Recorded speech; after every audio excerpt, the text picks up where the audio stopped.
All right, welcome listeners. I'm back with a great episode about my next flight for episode 10. Join me as I take my first flight completely by myself from start to finish. This was a huge event personally for me in my training, and I really started to feel like a real pilot during this flight. Because I was responsible for everything from the initial pre-flight to the final tie-down and everything in between, I was really the pilot in command. Sometimes you just feel like a pilot. Chandler Tower, Cherokee 4121 Tango is at Chandler Air Service. We have Zulu, and we'd like a south departure, please. What does it say to be an angel? Where does the sun go when it sleeps? All right, so I'm back from my mini vacation to scuba dive with my buddies in the northern Channel Islands off of California. And while I had a great time, I've got a lot of catching up to do with all of you.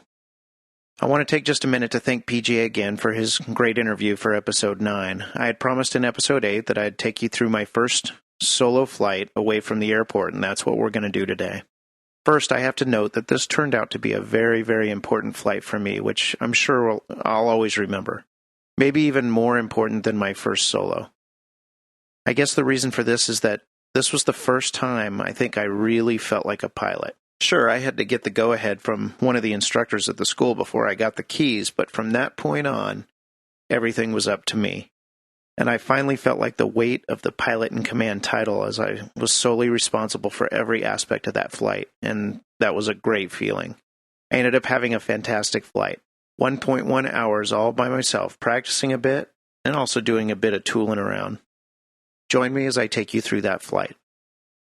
First of all, I was scheduled to do this flight early on a Saturday morning, which happens to be a day that my instructor doesn't usually work. That means I get the go-ahead from any instructor who I can find there when I'm ready to go. For several days before that scheduled flight, we were having really unseasonably cold weather for Arizona and lots of overcast and rain. Usually when it rains in Arizona, it does it pretty violently and quickly and then goes back to being sunny. Every once in a while, though, very rarely, it hangs around that's sort of reminiscent of the Northwest, sort of like Seattle weather. That's what was happening that weekend. The good news was that it was supposed to clear out overnight before my flight. Unfortunately, when I woke up that Saturday, it still looked socked in and sort of rainy. I wandered over to the airport anyway just to make sure, it wouldn't clear up, and they told me that they had at least one plane available all day for me and that I could come back anytime I felt like I was good to go. It was still supposed to be breaking up later, so I went home, and sure enough, several hours later, the sun was peeking through as expected. I headed back down to the field, got my approval, and I headed out. Channel Tower, this information, India, time 1850 Zulu, wind 250 at 4, weather better than 5005, temperature 17, dew point 9er, altimeter 299.5, visual approaching use, landing and departing runways 22 left and 22 right. Notice airmen, multiple obstructions in the vicinity of Chandler Airport up to 310 feet AGL. All VFR departures, advise ground control your direction of flight. Advise initial contact, you have India. Chandler Ground, Cherokee 2148 Yankee. It's a Chandler Air Service. Would like a southeast departure, and I have India. Cherokee 2148 Yankee, Chandler Ground, taxi to runway 22 right via Alpha, November. Taxi to 22 right via Alpha, November, Cherokee 48 Yankee. Okay. On my own here. The weather turned good in the afternoon. We've got a little bit of overcast, but not too bad. And it's sunny again. And it's pretty warm in the cockpit. Actually water in the floor of the airplane. All the rain we've had. That's right, the floor of the plane was sopping wet from all of the rain. I actually talked to one of the instructors before heading out to make sure that this wouldn't pose a problem, and he said it happens sometimes when there's a lot of rain and somebody leaves the window open or something, but that it wouldn't present a problem and would drain out on its own. I was going to be heading out to the practice area to practice steep turns and stalls, and so I headed out to the end of runway 22 right and started the run-up. While finishing that up, I noticed a cool little airplane doing a taxi back in front of me, The pilot was obviously taking a young kid, maybe 4 years old or so, for a ride in his tri-pacer. There's a Piper PA-22 in front of me. About ready to take off. That's a pretty cool looking plane. The moment struck me as very, general aviation-ish. Sort of a throwback to the good old days. So I finished up and I was ready to go. Chandler Tower, Cherokee 2148 Yankee is ready on 22 right. Cherokee 214 Yankee, Channel Tower at the field boundary, left turn approved, runway 22 right, clear for takeoff, caution for mower, left side of the runway midfield. Clear for takeoff 22 right, and we'll make left turn at boundary, Cherokee 2148 Yankee. Okay, we're rolling, airspeed's alive. Instruments in the green. 55. And we're off. Tri-Pacer 1 Alpha Kilo, runway 22 right, clear line. 1 Alpha Kilo, 22 right, clear to land.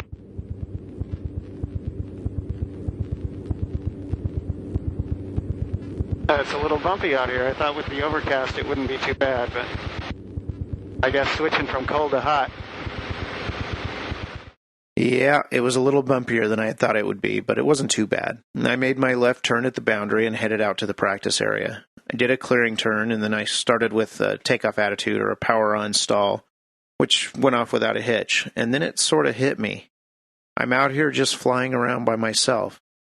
Near the practice area is a test track for one of the major car manufacturers, actually several of them from different manufacturers. I guess Arizona's a popular place to test cars. I realized that I was flying right toward it and that I was in total control as to where I would go and what I could see, staying within the boundaries of my endorsements, of course. It was kind of liberating. I decided to get through some more of my practice maneuvers, so I went on to the steep turns. All right, here we are. Flying around.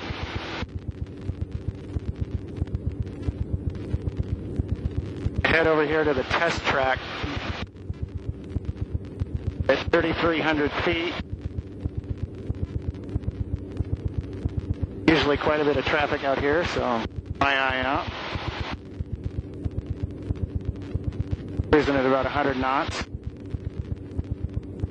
All right, I'm going to do a steep turn. Start one to the left. Mid clear first.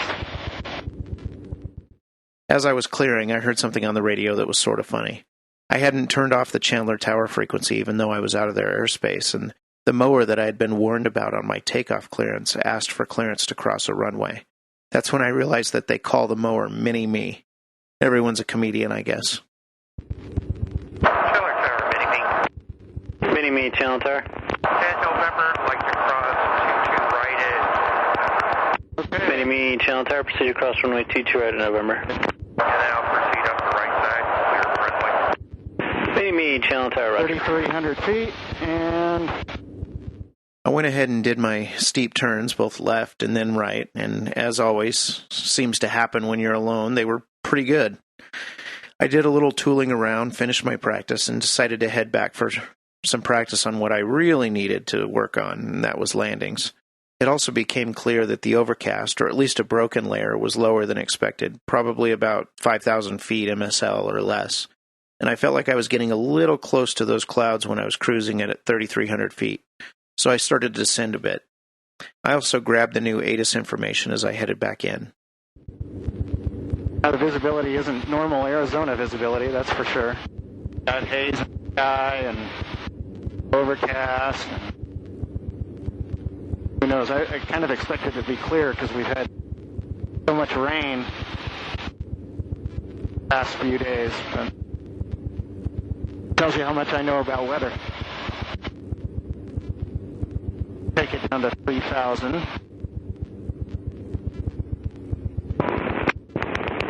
Chandler, report information. Juliet 19050 Zulu weather. Wind variable at 4. Visibility 15. Ceiling 6,000 broken. 10,000 broken. Temperature 18. Dew point 8. Altimeter 2994. Visual approach in use, landing and departing runways 22 left and right. Notice airmen, multiple obstructions in the vicinity of Chandler Airport up to 310 feet AGL. Departing aircraft, advise ground control direction of flight. Advise on initial contact. You have information, Juliet. I got myself about 6 miles south and called the tower on the south frequency. The airport was getting just a bit busier.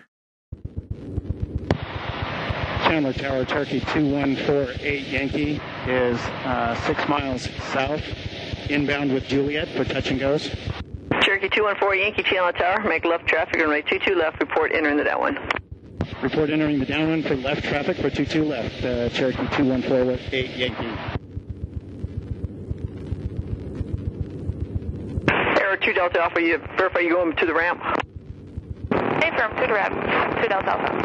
Aero 2 Delta Alpha, roger, if able, turn right at Lima, continue taxiing, cross runway 22 right, and then contact ground at 124.4. Turning right at Lima and paying attention, crossing to the right. And monitor ground, 122.4. 2 Delta Alpha. Ground is 124.4. At 124.4 and 2 Delta Alpha.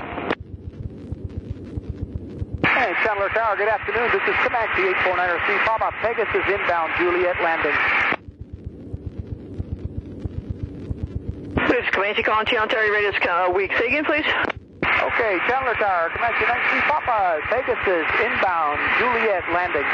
Comanche 94 Papa, left base, runway 22 left, report 2 mile left base, traffic, Cherokee inbound from the south. Roger, report 2 mile left base for 22 left, Comanche 84903 Papa. Comanche 93 Papa, ident. 1200, Comanche 84903 Papa.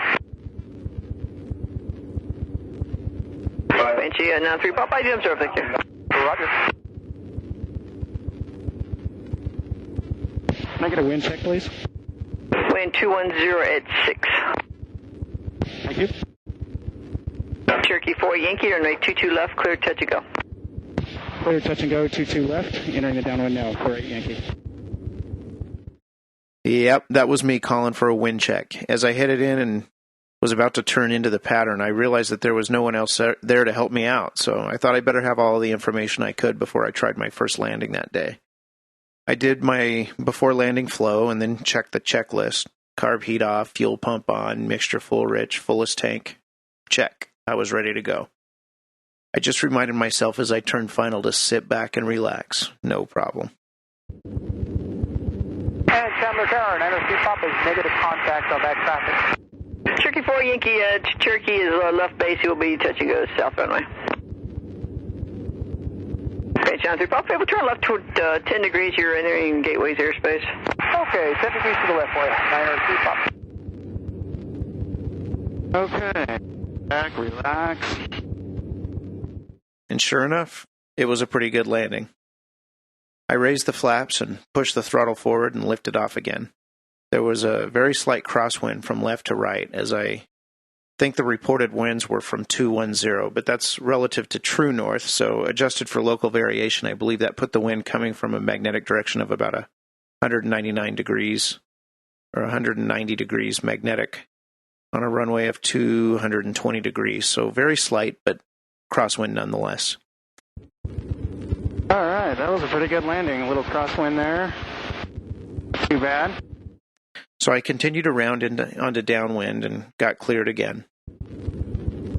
Cherokee 4 Yankee, number 2, following Comanche, approximately half-mile final, runway 22 left, clear, touch and go. Clear, touch and go, 22 left, number 2, and I am looking for that traffic. Can you please repeat where he's at? Cherokee 4 Yankee, short final, will be over the numbers in about 10 seconds.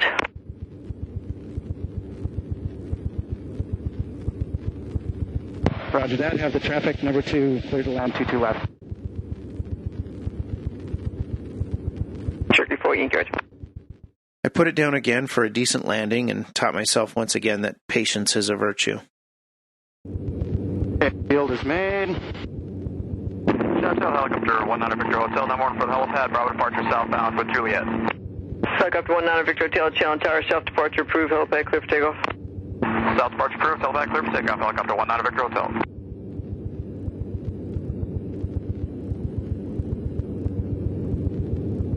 Nice one.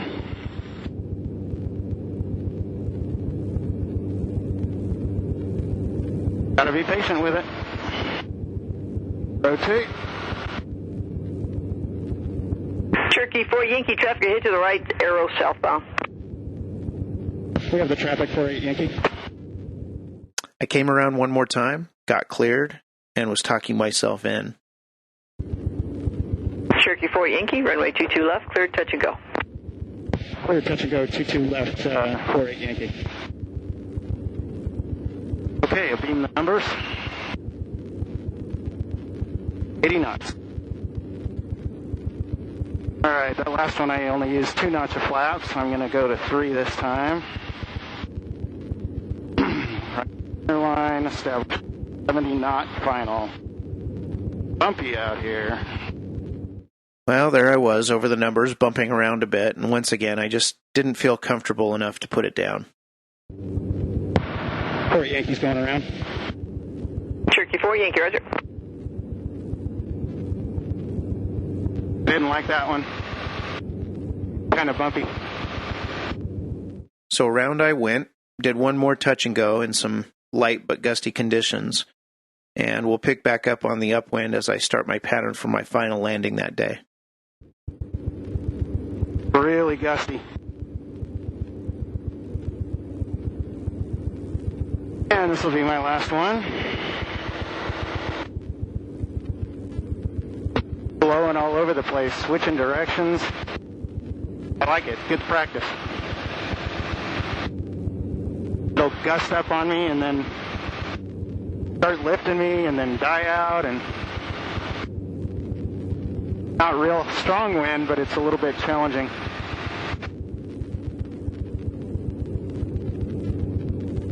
Which is good. Good practice. First TPA. Cherokee 4 Yankee, runway 22 left, clear, touch and go. Would like to make this one a full stop, please. 48 Yankee. Cherokee 4 Yankee, change to runway 22 right, runway 22 right, clear land. Changing to 22 right, 22 right cleared to land, Cherokee 48 Yankee. Okay, so she switched runways on me, so I'm now a beam. And Cherokee 4 Yankee, we want to start number 2 following the Cherokee left in a beam, just starting a right base for the north runway. Report that traffic in sight. Got that traffic in sight, a beam, the runway, and myself, and I'll follow that number 2. Cherokee 4 Yankee, affirmative number 2, following the Cherokee right base, he is wings up, runway 22 right, clear to land.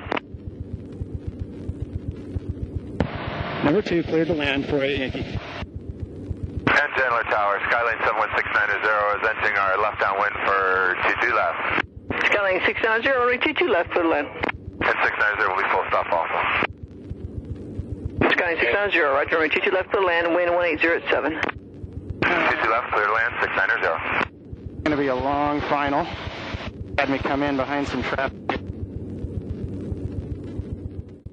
So I waited for that other traffic to land, established myself on final, and I greased it in. Oh, that was birdie. Just kissing that runway. Cherokee 4 Yankee, right at hotel, taxi ramp, have a good one, just monitor ground. Turning right at hotel, and we'll monitor ground. Thank you very much. 48 Yankee. Okay. Oh, that was nice. That was challenging. I was moving around a little bit, but ended up in the right attitude and just kissing that runway. Okay, So that was a pretty good way to end the day. I taxied back and tied down the airplane and just sort of soaked it in. I had commanded a flight from start to finish, and I really started to feel like a pilot as a result. This was to become one of my most memorable flights, and I'm sure it'll stay that way for some time. We'll stop there for this episode. I now had 2.1 hours of solo time and was ready to move on to learning some new techniques. If you'd like to give feedback to me or comment on one of my Student Pilot Cast episodes, there are 3 ways to do that. First, to comment on a specific episode, please visit www.studentpilotcast.com and leave a comment for the entry in that episode. Alternatively, you can contact me privately by clicking on the contact link in the upper right of that website. Lastly, feel free to send me email directly at bill@studentpilotcast.com. I always welcome feedback and would love to hear from those of you who are training now or would like to be shortly. I get contacted a few times a week now by someone who's either training or would like to start, and I never get tired of hearing from you. It's encouraging to know that you're out there listening, but also that there are others out there, much like me, who can't get enough talking about aviation and who are just as excited about learning to fly as I am. I'd also like to give a quick shout out to Jill over at AOPA's Flight Training Magazine. A little while ago, Jill contacted me about the podcast and some of my motivations for learning to fly in front of the world. And lo and behold, there's a half-page blurb about my humble cast in the July issue of Flight Training Magazine on page 14. Flight Training is published by AOPA and has long been one of my favorite mags to read, even before I started my training. I'd also like to welcome any listeners who found my podcast through this article. I hope you enjoy the content and stay a while. I'd also like to apologize to Will Hawkins, somehow from my reference of sources of inspiration to start the cast, in which I spelled his name correctly, to the pages of the magazine, Will turned into Willis. I'm sure everybody knew what they were talking about, though. Also, I should add that I referenced the Pilotcast at www.pilotcast.com, as well as Airspeed at www.airspeedonline.com as well, but those must have been edited out for space. I've got to say, this was an encouraging solo flight. All of those times that I felt a little discouraged because I wasn't really getting the feel for something, especially landing, this flight helped me remember what I was working for, what the prize was that I was after. I'm doing this to become safe, competent, and legal, to command an airplane, to bring enjoyment and utility to myself, my family, and my friends. And I got just a little taste of that this day, and I liked it a lot. This flight put me smack dab in the middle of Stage 2, and I was going to be learning some performance landing and takeoff techniques in the coming days. I was looking forward to that, but for a couple of days, I felt like I was walking on those clouds that I ducked under that warm day in May. I really felt like a pilot.